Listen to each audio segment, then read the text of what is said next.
Hi guys, welcome back to my channel Manasa love Kannada channel. ಇವತ್ತಿನ video ತುಂಬಾ special ಆಗಿರೋವಂಥದ್ದು. ನನಗಂತೂ ನನ್ನ ಮನಸ್ಸಿಗೆ ತುಂಬಾ ಫೇವ್ರೇಟ್ ಆದಂಥ ವೀಡಿಯೋನ ನಾನು ಮಾಡ್ತಾಯಿದ್ದೀನಿ. ಏನಪ್ಪ ಅಂದರೆ, ಯೂಶ್ವಲಿ ಮಕ್ಕಳುಗಳು ತುಂಬ ಬೇಗನೆ ಬೆಳೆದ್ಬಿಡ್ತಾರೆ. ಎಷ್ಟು ಬೇಗ ಕಣ್ಮುಂದೆ ಬೆಳೀತಾರೆ ಅನ್ನೋದು ಗೊತ್ತೇ ಆಗೋದಿಲ್ಲ. ಈಗಿನ್ನೂ ಹುಟ್ಟಿದ್ದಾರೆ ಅಂತ ಅಂದ್ಕೊಳ್ತಾ ಇರ್ತೀವಿ, ಅಷ್ಟು ಬೇಗ ಆಗಲೇ 1 ವರ್ಷ 6 ತಿಂಗಳು ಈ ಥರ ಕಳೆದು ಹೋಗಿ ಬಿಡುತ್ತೆ. ಸೊ ನನ್ನ ಮಗುಗಾಗಲೇ 8 ತಿಂಗಳು ಕಂಪ್ಲೀಟ್ ಆಗ್ತಾ ಬಂತು. ಸೊ ಈ ಟೈಮಲ್ಲಿ ನಾನು ಪಾಪುಗೋಸ್ಕರ ಒಂದು ಸ್ಪೆಷಲ್ ಥಿಂಗ್ನ ಮಾಡೋಣ ಅಂತ ಅಂದ್ಕೊಳ್ತಾ ಇದ್ದೀನಿ. ಅದಕ್ಕೋಸ್ಕರ ನಾನು ಆನ್ಲೈನಲ್ಲಿ ಎಲ್ಲನೂ ರೆಡಿ ಮಾಡಿಕೊಂಡು ಆಗಲೇ ಬುಕ್ ಮಾಡಿ ತರಿಸ್ಕೊಂಡಿದ್ದೀನಿ. ಸೊ ಅದನ್ನು ಇವಾಗ ರೆಡಿ ಮಾಡಬೇಕು ಅಷ್ಟೇ. ಏನಪ್ಪ ಅಂತ ನಿಮ್ಮೆಲ್ಲರಿಗೂ ಆಗಲೇ ಗೊತ್ತಾಗಿರುತ್ತೆ, ಯಾಕಂದರೆ ತಮ್ಮನೇಲಿ ನೋಡಿರ್ತೀರ. ನಾನಿವತ್ತು ಮಾಡ್ತಾಯಿದ್ದೀನಿ ಮಕ್ಕಳಿಗೆ ಹ್ಯಾಂಡ್ ಆ್ಯಂಡ್ ಫುಟ್ ಪ್ರಿಂಟಿಂಗ್, ಅಂದರೆ ಹ್ಯಾಂಡ್ ಕಾಸ್ಟಿಂಗ್ ಅಂತ ಹೇಳ್ತಾರೆ. ಅದನ್ನು ನಾನಿವತ್ತು ರೆಡಿ ಮಾಡ್ತಾಯಿದ್ದೀನಿ, 3D ಪ್ರಿಂಟಿಂಗ್. ಸೊ ಇದನ್ನು ಆ್ಯಕ್ಚುಲಿ ತುಂಬ ಜನ ಆನ್ಲೈನಲ್ಲಿ ಸರ್ಚ್ ಮಾಡಿದೆ, ಅದನ್ನು ಮಾಡೋರೇ ತುಂಬ ಜನ ಇದ್ದಾರೆ. ಬಂದು ನಮಗೆ ಮಾಡಿಕೊಡ್ತಾರೆ, ಫ್ರೇಮ್ ಕೂಡ ರೆಡಿ ಮಾಡಿ ಕೊಡ್ತಾರೆ. ಬಟ್ ಅವ್ರನ್ನೆಲ್ಲ ವಿಚಾರಿಸಿದಾಗ ತುಂಬಾ ಕಾಸ್ಟ್ಲಿ ಹೇಳಿದ್ರು. ನಮ್ಮದಂತೂ 2 ಮಕ್ಕಳಿರೋದ್ರಿಂದ 10,000 15,000 ತನಕ ಹೇಳಿದ್ರು ಒಂದು ಫ್ರೇಮ್ನ ರೆಡಿ ಮಾಡಿಕೊಡೋದಕ್ಕೆ. ನಾವು 2 ಮಕ್ಕಳಿರೋದ್ರಿಂದ ಇನ್ನು 2 ಫ್ರೇಮ್ನ ಮಾಡಿಸೋದಿಲ್ಲ, 2 ಪಾಪುದು ಸೇರಿ ಒಂದೇ ಫ್ರೇಮಲ್ಲಿ ಹಾಕ್ಸೋದ್ರಿಂದ ಅವರು ಸ್ವಲ್ಪ ಕಮ್ಮಿಲಿ ಮಾಡಿಕೊಡ್ಬೋದಾಗಿತ್ತು. ಹಾಗಾಗಿ ಅದೆಲ್ಲ ಏನು ಬೇಡ, ನಾನೇ ರೆಡಿ ಮಾಡೋಣ, ಅದು ಒಂದು ಮೆಮೊರಿ ಚೆನ್ನಾಗಿರುತ್ತೆ. ನಾನು ನನ್ನ ಮಕ್ಕಳದು ಹ್ಯಾಂಡ್ ಕಾಸ್ಟಿಂಗ್ ನಾನೇ ಮಾಡಿದೆ ಅಂತ ಒಂದು ಮೆಮೊರಿ ನನ್ನಲ್ಲಿ ಉಳಿಯುತ್ತೆ. ಆ ಖುಷಿಗೋಸ್ಕರ ನಾನು ತುಂಬ ಎಲ್ಲ ಸರ್ಚ್ ಮಾಡಿ ಯಾವುದು ಒಳ್ಳೆಯದು ಯಾವುದು ಕೆಟ್ಟದ್ದು ಎಲ್ಲ ತಿಳ್ಕೊಂಡು ಒಂದು ಒಳ್ಳೆ ಪೌಡ್ರನ್ನ ಆನ್ಲೈನಿಂದ ಆರ್ಡ್ರ್ ಮಾಡಿಕೊಂಡೆ. ಅದು ಕೂಡ ಒಂದು ವೈಕಲ್ಲೇ ಬಂದುಬಿಡ್ತು ನನಗೆ. ಸೊ ಅದನ್ನು ರೆಡಿ ಮಾಡ್ತಾಯಿದ್ದೀನಿ. ಆ್ಯಕ್ಚುಲಿ ಅದು ತುಂಬಾ ಕ್ವಿಕ್ಕಾಗಿ ಮಾಡುವಂಥ ಪ್ರೋಸೆಸ್. ಹಾಗಾಗಿ ಮಕ್ಕಳು ಮಲ್ಕೊಂಡ್ಮೇಲೆ ಅದನ್ನು ರೆಡಿ ಮಾಡ್ಕೋಬೇಕು. ಅದನ್ನು ಮಾಡೋದಕ್ಕೆ ಇನ್ನೊಬ್ಬರು ಹೆಲ್ಪ್ ಬೇಕೇ ಬೇಕು, ಒಬ್ಬರು ಕೈಯಿಂದ ಆಗೋದಿಲ್ಲ. ಒಬ್ಬರು ರೆಡಿ ಮಾಡ್ಕೋಬೇಕು, ಇನ್ನೊಬ್ಬರು ಮಕ್ಕಳನ್ನ ಎತ್ಕೊಂಡು ಅವ್ರನ್ನ ನೋಡ್ಕೋಬೇಕು. ಸೊ ಈ ಥರ ಎಲ್ಲ ಪ್ರೊಸೀಜರ್ ಇರೋದ್ರಿಂದ ಅಮ್ಮನ ಹೆಲ್ಪ್ ತೊಗೊಂಡು, ಅಪ್ಪನೂ ಇದ್ದಾರೆ, ಅವ್ರಿಗೆ ವೀಡಿಯೋ ಮಾಡಿ ಅಂತ ಹೇಳ್ತಾ ಇದನ್ನು ಶುರು ಮಾಡ್ತಾಯಿದ್ದೀನಿ. ಓಕೆ ಬನ್ನಿ, ನಾನು ಏನೇನೆಲ್ಲ ತೊಗೊಂಬಂದಿದ್ದೀನಿ, ಹೇಗೆಲ್ಲ ರೆಡಿ ಮಾಡ್ತೀನಿ ನೋಡಿವ್ರಂತೆ. ಹಾಗೆ ಈ ವಿಡಿಯೋ ನಿಮ್ಗೆ ಇಷ್ಟ ಆಗಿದರೆ ಪ್ಲೀಸ್ ನನ್ನ ಚಾನಲ್ನ ಇನ್ನೂ ಯಾರ್ಯಾರು ಸಬ್ಸ್ಕ್ರೈಬ್ ಮಾಡ್ಕೊಂಡಿದ್ದೇನೆ ಹಾಗೆ ನೋಡ್ತಾ ಇದ್ದೀರಾ, ಪ್ಲೀಸ್ ಎಲ್ಲರೂ ಹೋಗಿ ಸಬ್ಸ್ಕ್ರೈಬ್ ಮಾಡ್ಕೊಳ್ಳಿ. ಹಾಗೆಯೇ ಈ ವಿಡಿಯೋ ಇಷ್ಟ ಆಗಿದ್ದರೆ ಲೈಕ್ ಮಾಡಿ, ನಿಮ್ಮ ಫ್ರೆಂಡ್ಸ್ಗಳಿಗೂ ಶೇರ್ ಮಾಡಿ. ಯಾರ್ಯಾರು ಚಿಕ್ಕ ಮಕ್ಕಳಿರ್ತಾರೆ, ಅವ್ರ ಪೇರೆಂಟ್ಸ್ಗಳು ಹ್ಯಾಂಡ್ ಕಾಸ್ಟಿಂಗ್ ಮಾಡಬೇಕು, ಅವ್ರ ಪಾಪುಗಳ ಕೈನ ಕಾಲನ್ನ ಪುಟಾಣಿ ಕಾಲುಗಳನ್ನ ಲೈಫ್ ಲಾಂಗ್ ಇಟ್ಕೊಂಡು ನೋಡಬೇಕು ಅಂತ ಅಂದ್ಕೊಳ್ತಿರ್ತಾರೆ, ಅವ್ರಿಗೆಲ್ಲ ಈ ವಿಡಿಯೋನ ಶೇರ್ ಮಾಡಿ. ಮತ್ತು ನಿಮಗೆಲ್ಲ ಇದ್ರ ಬಗ್ಗೆ ಇನ್ನೂ ಮೋರ್ ಇನ್ಫಾರ್ಮೇಷನ್ ಬೇಕು ಅಂತಿದ್ರೆ ನನ್ನ ಕಮೆಂಟಲ್ಲಿ ಹೋಗಿ ಕಮೆಂಟ್ ಮಾಡಿ ತಿಳಿಸಿ, ನಾನು ನಿಮಗೆ ಇನ್ನೂ ಹೆಚ್ಚಿನ ಗೈಡೆನ್ಸ್ ಕೊಡ್ತೀನಿ. ಓಕೆ ಬನ್ನಿ, ತಡೆ ಮಾಡ್ದೇನೆ ಈಗ ಹ್ಯಾಂಡ್ ಕಾಸ್ಟಿಂಗ್ನ ರೆಡಿ ಮಾಡ್ಕೊಳ್ಳೋಣ. ಮಕ್ಕಳು ಏನು ಮಾಡ್ತಾರೆ ಚೆಕ್ ಮಾಡೋಣ. ಏನೇನು ತಂದಿದ್ದೀನಿ ಅದನ್ನು ಕೂಡ ತೋರಿಸ್ತೀನಿ. ಬನ್ನಿ, ಲೆಟ್ಸ್ ಗೋ. ನೋಡಿ, ಈ ಥರ ಒಂದು ಪ್ಯಾಕೆಟಲ್ಲಿ ಬಂದಿರುತ್ತೆ. ಇಲ್ಲಿ ನನಗೆ ಸಪ್ರೇಟಾಗಿ ಒಂದೊಂದು ಹ್ಯಾಂಡ್ಗೂ ಸಪ್ರೇಟ್ ಪ್ಯಾಕೇಜಲ್ಲಿ ಕೊಟ್ಟಿದ್ದರು. ಒಂದು ಮೋಲ್ಡಿಂಗ್ ಪೌಡ್ರ್ ಆಗಿರುತ್ತೆ, ಇನ್ನೊಂದು ಕಾಸ್ಟಿಂಗ್ ಪೌಡರ್ ಆಗಿರುತ್ತೆ. ಸೊ ಇದು ಒಂದು ಕೈಯಿಂದಾಗಿರುತ್ತೆ. ಸೊ ಫಸ್ಟು ಒಂದನ್ನು ರೆಡಿ ಮಾಡಿಕೊಂಡು, ಯಾಕಂದರೆ ಓಪನ್ ಮಾಡಿಟ್ಟರೆ ಗಾಳಿ ಹೋದರೆ ಅದು ಹಾಳಾಗಿಬಿಡುತ್ತೆ ಅನ್ನೋ ಕಾರಣಕ್ಕೆ ಒಂದೊಂದೇ ಪ್ಯಾಕೆಟಲ್ಲಿ ಸಪ್ರೇಟಾಗಿ ಕೊಟ್ಟಿರ್ತಾರೆ. ಸೊ ಇದು ಒಂದು ಕಾಲಿಂದು ಪ್ರಿಂಟು, ಸ್ವಲ್ಪ ದೊಡ್ಡದಿರುತ್ತೆ ಪ್ಯಾಕೆಟು, ಕೈದು ಸ್ವಲ್ಪ ಕಮ್ಮಿ ಇರುತ್ತೆ. ಇದ್ರ ಜೊತೆ ಕೋಕೋನಟ್ ಆಯಿಲ್ ಯೂಸ್ ಮಾಡ್ತಾಯಿದ್ದೀನಿ. ನೋಡಿದ್ರಿ ಅಲ್ಲ, ಈ ಥರ ಪ್ಯಾಕೆಟಲ್ಲಿ ಈ ಥರ ಬಾಕ್ಸಸಲ್ಲಿ ಬಂದಿರುತ್ತೆ. ಆ್ಯಕ್ಚುಲಿ ಬೇರೆ ಬೇರೆ ಕಂಪ್ನಿದೆಲ್ಲ ಇರುತ್ತೆ. ಸೊ ಅದು ಅವ್ರವ್ರಿಗೆ ಬಿಟ್ಟಿದ್ದು, ಕಲರ್ ಕೂಡ ಅದು ಕಂಪ್ನಿ ಮೇಲೆ ಡಿಪೆಂಡ್ ಆಗಿರುತ್ತೆ. ಸೊ ಬನ್ನಿ, ಈಗ ಮೇಯ್ನಾಗಿ ಹ್ಯಾಂಡ್ ಕಾಸ್ಟಿಂಗ್ ಮಾಡೋದಕ್ಕೆ ಬೇಕಾಗಿರೋ ಪೌಡ್ರು ಕಾಸ್ಟ್ ಎಷ್ಟು ಅಂತ ತಿಳ್ಕೊಳ್ಳೋಣ. ಒಂದೊಂದು ಪ್ಯಾಕಿಗೆ ನನಗೆ 500 ಅಷ್ಟು ಚಾರ್ಜ್ ಆಯಿತು. ಅಂದರೆ ನಾನು 1000 ರೂಪೀಸ್ ಕೊಟ್ಟು 2 ಪ್ಯಾಕ್ನ ತರಿಸ್ದೆ. ಅಂದರೆ 4 ಕೈ 4 ಕಾಲು ಮಾಡುವಷ್ಟು ತರಿಸ್ದೆ ಪೌಡರ್ನ. ಅದರಲ್ಲಿ ನನಗೆ ಇನ್ನೂ 2 ಕೈ 1 ಕಾಲು ಮಾಡುವಷ್ಟು ಪೌಡರು ಉಳಿದಿದೆ. ಯಾಕಂದರೆ ನನ್ನ ಮಕ್ಕಳು ಕೈಗಳು ಕಾಲುಗಳು ಇನ್ನೂ ಪುಟಾಣಿವಾದ್ರಿಂದ ತುಂಬ ಪೌಡ್ರು ಯೂಸ್ ಆಗಲಿಲ್ಲ, ಹಾಗಾಗಿ ಅಷ್ಟು ಉಳ್ಕೊಂಡಿದೆ. ಈಗ ನಾನಿಲ್ಲಿ ಮೊದಲನೇದಾಗಿ ದೊಡ್ಡವಳನ್ನ ಕರ್ಕೊಂಡಿದ್ದೀನಿ. ಅವಳು ಮಲಗಿದ್ರಿಂದ ಫಸ್ಟ್ ಅವಳಿಗೆ ಮಾಡಿಬಿಡೋಣ ಅಂತ. ಫಸ್ಟು ಕಾಲಿಗೆಲ್ಲ ಕ್ಲೀನಾಗಿ ಕೊಬ್ಬರಿ ಎಣ್ಣೆನ ಹಚ್ಕೊಳ್ತಾ ಇದ್ದೀನಿ, ಯಾಕಂದರೆ ಯಾವುದೇ ರೀತಿ ಅಲರ್ಜಿ ಆಗಬಾರ್ದು. ಹಾಗೆ ಆ ಮೋಲ್ಡಿಂಗಿಗೆ ಹಾಕಿದ್ಮೇಲೆ ಕಾಲಿಂದ ಆರಾಮಾಗಿ ತೆಗಿಯೋದಕ್ಕೆ ಬರಬೇಕು ಅನ್ನೋ ಒಂದು ಕಾರಣಕ್ಕೋಸ್ಕರ ಕ್ಲೀನಾಗಿ ಕೊಬ್ಬರಿ ಎಣ್ಣೆನ ಎಲ್ಲ ಕಡೆ ಸವರ್ಕೊಳ್ತಾ ಇದ್ದೀನಿ. ಅದಾದಮೇಲೆ ಕ್ವಿಕ್ಕಾಗಿ ಇಲ್ಲಿ ಬಂದು ಕಾಸ್ಟಿಂಗ್ ಪೌಡರ್ನ ರೆಡಿ ಮಾಡ್ಕೊಳ್ತಾ ಇದ್ದೀನಿ. ಅಂದರೆ ಫಸ್ಟು ಮೋಲ್ಡಿಂಗ್ ಪೌಡರ್ನ ಓಪನ್ ಮಾಡಿ ಕರೆಕ್ಟಾಗಿ ಮೆಜರ್ಮೆಂಟಲ್ಲಿ 2 ಲೋಟದಷ್ಟು ನಾನು ಹಾಕ್ಕೊಳ್ತಾ ಇದ್ದೀನಿ. ಎಷ್ಟು ಹಾಕೋಬೇಕು ಏನು ಅನ್ನೋ ಡೈರೆಕ್ಷನ್ ಎಲ್ಲ ಇಲ್ಲಿ ನಿಮಗೆ ಕ್ಲೀನಾಗಿ ಕೊಟ್ಟಿರ್ತಾರೆ, ಅದೇ ಡೈರೆಕ್ಷನಲ್ಲಿ ಹಾಕ್ಕೊಳ್ಳಿ. ನಾನಿಲ್ಲಿ ಪಾಪು ಕಾಲು ಚಿಕ್ಕದಾಗಿರೋದ್ರಿಂದ 2 ಲೋಟ ಸಾಕಾಗುತ್ತೆ ಅಂತ 2 ಲೋಟದಷ್ಟು ಮೋಲ್ಡಿಂಗ್ ಪೌಡರ್ನ ಹಾಕ್ಕೊಳ್ತಾ ಇದ್ದೀನಿ. ಆಮೇಲೆ ಈ ಪ್ಯಾಕೇಜಿಂಗ್ ಜೊತೆಲೇ ಒಂದು ವಿಸ್ಕರ್ ಕೂಡ ಕೊಟ್ಟಿರ್ತಾರೆ, ಅದನ್ನು ಕೂಡ ಇಟ್ಕೊಳ್ಳಿ. ಏನೇನು ಬೇಕು ಎಲ್ಲ ತೆಗೆದಿಟ್ಕೊಳ್ಳಿ. ಈ ಪ್ರೋಸೆಸ್ ಮಾಡೋದಕ್ಕೆ ಜಸ್ಟ್ 2 ಮಿನಿಟ್ಸ್ ಸಾಕಾಗುತ್ತೆ ಅಷ್ಟೇ. ನೋಡಿ ಈ ಥರ ಪೌಡ್ರ್ ಹಾಕ್ಕೊಂಡೆ. ಅಷ್ಟೊತ್ತಿಗೆ ಪಾಪು ಎದ್ದಿದ್ಲು. ಸೊ ನೀರೆಲ್ಲ ರೆಡಿ ಮಾಡಿ ಇಟ್ಕೊಂಡು ಅಲ್ಲೇ ಹಾಗೆ ಹಾಕ್ತಾಯಿದ್ದೀನಿ. 1 ಗ್ಲಾಸ್ಗೆ 2 ಲೋಟ ನೀರು ಹಾಕಬೇಕಾಗುತ್ತೆ. ಸೊ ಇಲ್ಲಿ 2 ಲೋಟ ತೊಗೊಂಡಿರೋದಕ್ಕೆ 4 ಲೋಟದಷ್ಟು ನೀರು ಹಾಕಿಬಿಟ್ಟು ನಾನು ನೀಟಾಗಿ ವಿಸ್ಕ್ ಮಾಡ್ಕೋಬೇಕಾಗುತ್ತೆ. ಇದು ನೀರು ಹಾಕಿದ ಕೂಡಲೇ ಜಸ್ಟ್ ನಿಮಗೆ 50 ಸೆಕೆಂಡ್ಸ್ ಅಷ್ಟೇ ಟೈಮ್ ಇರುತ್ತೆ. ಅಷ್ಟರ ಒಳಗಡೆ ನೀಟಾಗಿ ಲಮ್ಸ್ ಇಲ್ದೇನೆ ಕ್ಲೀನಾಗಿ ಎಲ್ಲ ಮಿಕ್ಸ್ ಮಾಡ್ಕೊಂಬಿಟ್ಟು ರೆಡಿ ಮಾಡ್ಕೋಬೇಕು. ಇಲ್ಲಾಂದರೆ ಗಟ್ಟಿ ಆಗ್ತಾ ಬಂದುಬಿಡುತ್ತೆ ಅದು. ಆ ಗಟ್ಟಿ ಆದಮೇಲೆ ನೀವು ಪಾಪು ಕೈ ಕಾಲು ಇಡೋದಕ್ಕೆ ಹೋದರೆ ಸರಿ ಹೋಗೋದಿಲ್ಲ. ಪಟ್ ಅಂತ ಮಾಡಿ ಅವಳ ಕಾಲನ್ನ ಪಟ್ ಅಂತ ಇಟ್ಬಿಟ್ಟಿದ್ದಾಯಿತು. ಇನ್ನು ಅವಳು ಎದ್ದಿದ್ದರಿಂದ ಸ್ವಲ್ಪ ಹಿಂಸೆ ಪಟ್ಲು. ಆದರೂ ನನಗೂ ಕಷ್ಟ ಆಯಿತು ಫಸ್ಟ್ ಟೈಮ್ ಆದ್ದರಿಂದ. ಆದ್ರೂ ಚೆನ್ನಾಗೇ ಬಂತು, ಏನು ಅಷ್ಟು ಕಷ್ಟ ಆಗಲಿಲ್ಲ. ಜಸ್ಟ್ 2 ಮಿನಿಟ್ಸಲ್ಲಿ ಇದು ಡ್ರೈ ಆಗಿಬಿಡುತ್ತೆ. ಡ್ರೈ ಆದಮೇಲೆ ಕಾಲನ್ನ ನಿಧಾನಕ್ಕೆ ಆಚೆ ತಕ್ಕೋಬೇಕು. ಕೊಬ್ಬರಿ ಎಣ್ಣೆ ಹಾಕಿರೋದ್ರಿಂದ ಆರಾಮಾಗಿ ಬರುತ್ತೆ. ನೋಡಿ ಆಚೆ ತಕ್ಕೊಂಡಾದಮೇಲೆ ಈ ಥರ ಕಾಣುತ್ತೆ. ಒಳಗಡೆ ಎಲ್ಲ ನೀಟಾಗಿ ಡ್ರೈ ಆಗಿರುತ್ತೆ. ನೀವು ಬೇಕಾದರೆ ಮುಟ್ಟಿ ಚೆಕ್ ಮಾಡ್ಕೋಬೋದು. ಇದನ್ನು 1 ಅವರ್ ಅಥವಾ 2 ಅವರ್ಸ್ ಹಾಗೆ ಬಿಟ್ಬಿಡಬೇಕು, ಪೂರ್ತಿ ಎಲ್ಲ ಡ್ರೈ ಆಗಲಿ ಅಂತ. ಸೊ ಹ್ಯಾಂಡ್ ಪ್ರಿಂಟ್ ಆಯಿತು, ಅಲ್ಲ ಕಾಲ್ದು ಪ್ರಿಂಟ್ ಆಯಿತು, ಫುಟ್ ಪ್ರಿಂಟ್. ಸೊ ಇಲ್ಲಿ ಕಾಸ್ಟಿಂಗ್ ಪೌಡರ್ ಇದೆ ಫುಟ್ ಪ್ರಿಂಟ್ದು.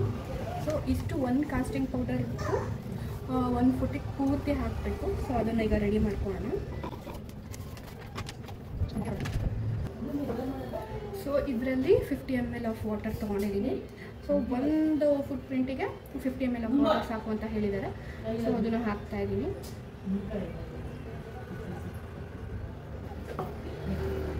ಸೊ ಅವ್ರು ಕೊಟ್ಟಿರೋ ಸ್ಟೈನರಲ್ಲೇ ನೀಟಾಗಿ ಮಿಕ್ಸ್ ಮಾಡೋಣ.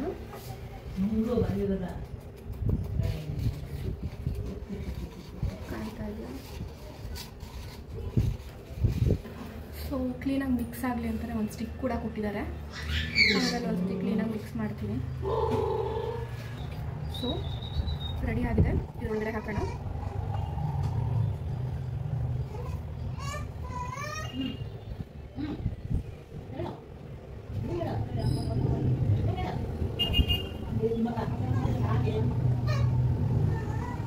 ಸೊ ಇಲ್ಲಿ ನೋಡ್ಬೋದು ಕ್ಲೀನಾಗಿ ಹಾಕಿದ್ದೀನಿ.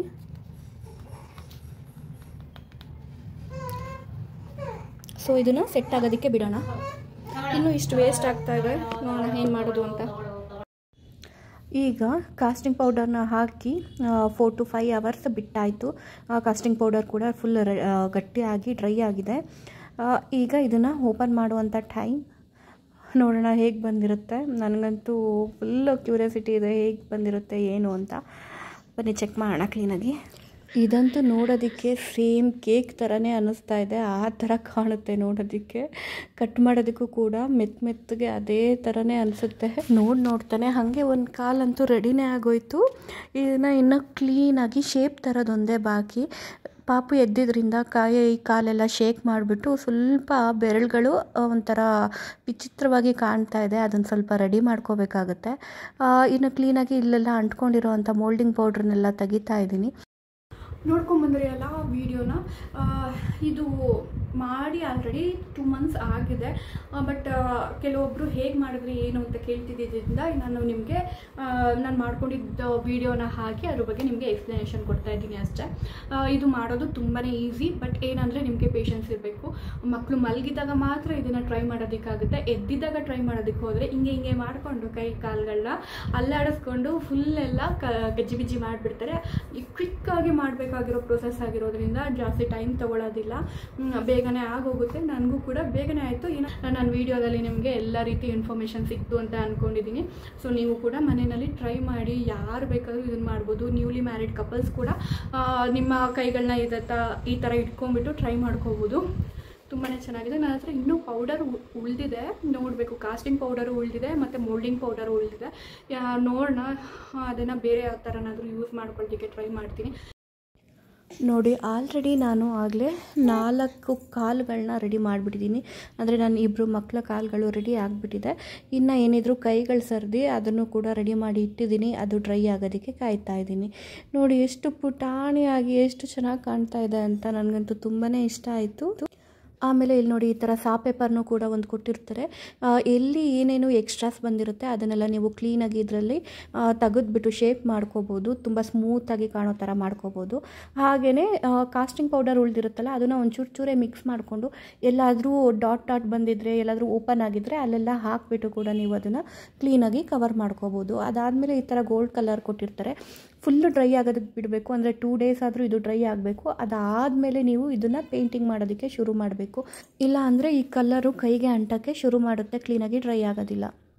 ನಾನಂತೂ ಈ ಗೋಲ್ಡ್ ಪೇಂಟ್ನ 2 ಕೋಟ್ ಯೂಸ್ ಮಾಡಿದ್ದೀನಿ, ಸೊ ದಟ್ ಕ್ಲಿಯರಾಗಿ ತುಂಬ ಶೈನಿಯಾಗಿ ಬರಲಿ ಅಂತ. ಬಟ್ ನನಗೇನು ಪ್ರಾಬ್ಲಮ್ ಆಯಿತು ಅಂದರೆ ಕ್ಲೀನಾಗಿ ಡ್ರೈ ಆಗಿರಲಿಲ್ಲ ಅನ್ನೋ ಕಾರಣಕ್ಕೋ ಏನಕ್ಕೋ ಗೊತ್ತಿಲ್ಲ, ಕೈಗೆಲ್ಲ ಅಂಟೋಕ್ಕೆ ಶುರು ಆಯಿತು. 2 ದಿನ ನಾನು ಅದನ್ನು ಡ್ರೈಯಿಂಗಿಗೆ ಇಟ್ಟರೂ ಕೂಡ ಅದು ನನಗೆ ಕೈಗೆ ಸ್ಟಿಕ್ಕಿ ಥರ ಅಂತಲೇ ಇತ್ತು. ಮತ್ತು ಆ ಅಂಟಿದ ಪಾರ್ಟಲ್ಲೆಲ್ಲ ವೈಟ್ಗೆ ಅದು ಒಳಗಡೆ ಏನು ಕಾಸ್ಟಿಂಗ್ ಇದೆ ಅದು ಕಾಣೋದಕ್ಕೆ ಶುರುವಾಗಿತ್ತು. ಸೊ ಏನು ಮಾಡೋದು ಅಂತ ಗೊತ್ತಾಗ್ದೇ ತುಂಬ ತಲೆ ಕೆಡಿಸ್ಕೊಂಡಿದ್ದೆ. ಆಮೇಲೆ ನನಗೊಂದು ಐಡಿಯಾ ಬಂತು. ಏನಂದರೆ ನಾವು ನೈಲ್ ಪಾಲಿಷ್ ಯೂಸ್ ಮಾಡ್ತೀವಲ್ಲ ಟ್ರಾನ್ಸ್ಪೆರೆಂಟ್ ಕಲರ್ದು, ಅಂದರೆ ಶೈನಿಂಗ್ ಬರೋದಕ್ಕೋಸ್ಕರ ಅದನ್ನು ಹಚ್ಚೋಣ ಹೇಗಿರುತ್ತೆ ನೋಡೋಣ ಅಂತ ಬ್ಯಾಂಗಲ್ ಸ್ಟೋರಿಂದ ಅದನ್ನು ಕೂಡ ತೊಗೊಂಬಂದು ಅದನ್ನು ಹಚ್ಚಿ ಒಂದು 20 minutesಗೆಲ್ಲ ಅದು ಡ್ರೈ ಆಗೋಯಿತು. ಆಮೇಲೆ ಕ್ಲಿಯರಾಗಿ ಇನ್ನೂ ಶೈನಿಂಗಾಗಿ ಚೆನ್ನಾಗಿ ಕಾಣೋದಕ್ಕೆ ಶುರುವಾಯಿತು. ಇನ್ನು ಇಲ್ಲಿ ಅಪ್ಪ ಅಮ್ಮ ಇಬ್ಬರೂ ಕೈಗಳನ್ನ ರಿವೀಲ್ ಮಾಡೋದಕ್ಕೆ ಕೂತ್ಕೊಂಡಿದ್ದಾರೆ. ಅವ್ರಿಗಂತೂ ತುಂಬಾ ಖುಷಿ ಆಗ್ತಾಯಿತ್ತು, ಎಷ್ಟು ಚೆನ್ನಾಗಿ ಬಂದಿದೆ ಏನು ಅಂತ. ಯಾಕಂದರೆ ಅವ್ರು ಇದನ್ನು ನೋಡ್ತಾ ಇರೋದು ಫಸ್ಟ್ ಟೈಮ್, ಆದ್ದರಿಂದ ಈ ಥರನೂ ಮಾಡ್ಬೋದಾ, ಈ ಥರನೂ ನಾವು ಮಕ್ಕಳು ಇದನ್ನು ಮೆಮೊರೀಸ್ನೆಲ್ಲ ಪ್ರಿಸರ್ವ್ ಮಾಡ್ಬೋದಾ ಏನು ಅಂತ ಯೋಚನೆ ಮಾಡ್ತಾಯಿದ್ರು. ತುಂಬಾ ಚೆನ್ನಾಗಿತ್ತು ಅಂತ ಹೇಳ್ತಾಯಿದ್ರು. ಧರಣಿ ಕೂಡ ಇದನ್ನು ನೋಡಿಕೊಂಡು ಫುಲ್ ಖುಷಿ ಪಡ್ತಾಯಿದ್ಲು, ಏನಿದು ಈ ಥರ ಎಲ್ಲ ಇದೆ ಅಂತ. ನನಗಂತೂ ಇದನ್ನು ನೋಡೋದಕ್ಕೆ ಒಂಥರ ಖುಷಿ ಥರ. ವಾವ್, ಎಷ್ಟು ಚೆನ್ನಾಗಿ ಬಂದಿದೆ ನೋಡಿ ಬೆರಳುಗಳಂತೂ. ಇದು ಮಕ್ಕು ಮಲಗಿದ್ದಾಗ ಮಾಡಿದ್ದು, ಹಾಗಾಗಿ ಅವಳು ಒಂಚೂರು ಕೈಕಾಲು ಅಲ್ಲಾಡಿಸ್ಲಿಲ್ಲ, ಆರಾಮಾಗಿ ಮಲಗಿದ್ಲು. ಅದಕ್ಕೋಸ್ಕರ ಇಷ್ಟು ನೀಟಾಗಿ ಬಂದಿದೆ. ಇದನ್ನಂತೂ ಒಂಚೂರೂ ಆಲ್ಟ್ರ್ ಮಾಡೋದು ಪರಿಸ್ಥಿತಿನೇ ಬರಲಿಲ್ಲ, ಅಷ್ಟು ಚೆನ್ನಾಗಿ ಬಂದಿದೆ. ಅವಳೇನೋ ತಿನ್ನೋದು ಅಂತ ಬಾಯಿಗೆ ಹೊಕ್ಕೊಳ್ತಾ ಇದ್ದಾಳೆ. ಸೊ ಈ ವಿಡಿಯೋ ನಿಮ್ಮೆಲ್ಲರಿಗೂ ಇಷ್ಟ ಆಯಿತು ಅಂತ ಅಂದ್ಕೊಳ್ತೀನಿ. ನನಗಂತೂ ಇದನ್ನು ರೆಡಿ ಮಾಡೋದಕ್ಕೆ 3 to 4 days ಬೇಕಾಯಿತು. ಆಮೇಲೆ ಪೇಂಟಿಂಗ್ ಮಾಡಿ ಫುಲ್ ರೆಡಿ ಮಾಡೋದಕ್ಕೆ 1 week ಬೇಕಾಯಿತು. ಇದನ್ನು ನನ್ನ ಹಸ್ಬೆಂಡ್ಗೆ ಗಿಫ್ಟ್ ಕೊಟ್ಟರಂತೂ ಅವರು ತುಂಬಾ ಇಷ್ಟಪಟ್ಟರು, ತುಂಬಾ ಖುಷಿಪಟ್ಟರು. ಸೊ ನೋಡಿದ್ರೆ ಅಲ್ಲ ಈ ವಿಡಿಯೋನ. ಇದು ವಿಡಿಯೋ ನನ್ನ ಹಸ್ಬೆಂಡ್ ಬರ್ತ್ಡೇ ದಿನದ ಅವ್ರಿಗೆ ನಾನು ಕೊಟ್ಟ ಸರ್ಪ್ರೈಸ್ ಗಿಫ್ಟಿನ ವಿಡಿಯೋ ಆಗಿತ್ತು.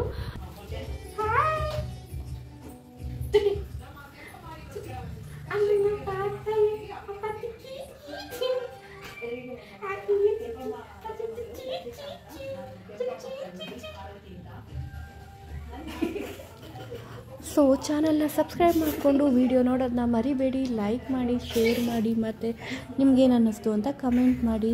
ವಿಡಿಯೋನ ಹೀಗೆ ನೋಡ್ತಾ ಇರಿ. ಬಾಯ್.